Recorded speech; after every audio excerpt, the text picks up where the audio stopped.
Make sure you start close at the beginning.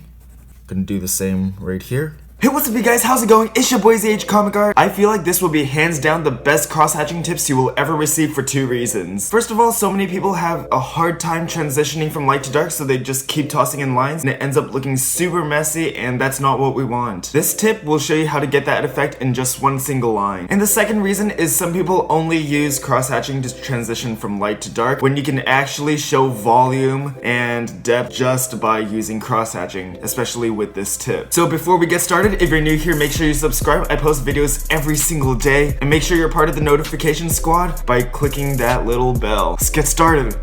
Alright, so let's take a look at this quick demo, and later I will show you cross-hatching on an actual figure. So step 1, if you draw something on a rounded surface, it curves along with the object. Straight lines make it look flat and 2-dimensional. Step 2. When shading an object that isn't flat, don't shade using straight lines. Follow the curve of the object with your crosshatch lines. Alright? When crosshatching, your lines should be more spread apart the closer it gets to the light source. Makes sense? I will show you guys more in the demo. And make sure you guys also have thick to thin lines. If you noticed in this thing I'm doing, I'm adding thicker lines towards the shadow. Yeah, I'll show you guys. Alright, so take a look, you guys. I have this Venom drawing that I never completed. As you can see, yeah, I didn't like it very much, but I thought it would be great for a cross-hatching demo. I wanted to show you something right here. The shoulder is oops, shoot, I'm so sorry. The shoulder is the easiest to show, so let me erase this real quick, and I can show you how it's done, again, using the tips we just learned. Okay, so we got rid of those cross-hatching lines. And fill the shadows back in. Okay, so remember earlier how I said if we have a curved surface, you can add a lot more volume by going along over here. And when it gets farther away from the shadow, we can kind of start spreading it out. So let me show you guys real quick. We'll start out just with the simple lines over here, where we go from thick to thin. Yeah, and I'm just gonna do this real fast. You guys can obviously add a lot more detail and stylize it a bit if you want. And one tip, sometimes if you have one angle you're really familiar with, in this case it's just going down like this, you can kind of tilt your paper and you'll see that it gives you a much better effect. I'm sorry you guys, there are people screaming outside of my dorm room, but what can you do? Okay, so now that we have that in, that's pretty simple. You see that all the time. Notice I have thick to thin lines. Now tilt the paper so that you're comfortable again and start going along the form. So let me talk to the shoulder. Talk about the shoulder real quick. So we have the shoulder muscle, and each muscle goes kind of like this. I'll show you their form. Hopefully this makes more sense. So the cross-hatching lines are gonna follow this form right here. So we got this one. Make sure you start close at the beginning. As you can see, they're fairly close. And then we're gonna start getting spread out up here. Gonna do the same right here. And start getting spread out. So you can see this creates a better transition from light to dark.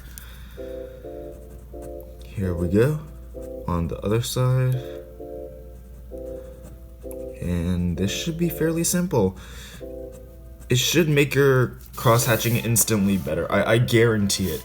Now let's try another form. Okay, so see, I didn't follow this one here, but the calf muscle, it looks something like that, and then it's curved, right? So we'll want to curve our lines like that too. Sorry, that was bad. Anyways, you can watch how I do it. So it starts curving at the bottom, and near the top, it curves around like that. Let's see what else can we do. Oh, okay.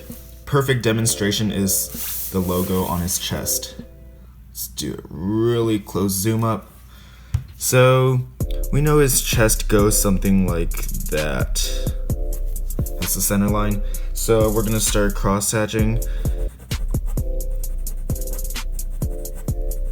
See how there's gonna be the lines following that general curve. And I'm only doing the chest right now because the curve for the abs are gonna be different. So you can see how it's thicker on the bottom. Now let's go to the abs. The curve's gonna be slightly different.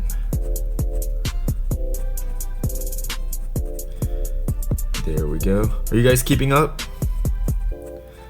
Hopefully. And then the lower abs, it's just gonna be like that. So once we have that in, remember how I said we start close together like this, closer to the shadow, and then we start to transition out like this. So it's dark to light. Now let's do that over here.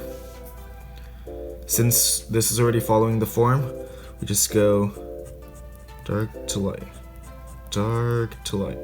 Repeat with me. No, repeat after me, guys. Dark to light, dark to light. Close to farther apart. Same over here. Should be fairly simple. Hopefully you guys are keeping up. If not, you can slow down this video in the options. Now there we go, guys. Look at that. This is how you crosshatch. Thanks so much for watching, you guys. I hope you enjoyed that video. Also, in tomorrow's video, I have more crosshatching tips, and I have a question for you guys. Smudging or crosshatching, which one do you prefer? A lot of people say I don't smudge because I don't, and they say it's a better way to draw. I think cross-hatching is better, but I think it's a matter of opinion. So make sure you guys let me know what you think. I would love to know what you guys are thinking. Anyways, this video shout-out goes to Vincent Rodriguez. If you want to win a shout-out too, all you have to do is become part of the notification squad by subscribing and turning on post notifications by clicking that little bell. Anyways, I'll see you in tomorrow's video, and yeah, I'm out of stuff to say. Bye.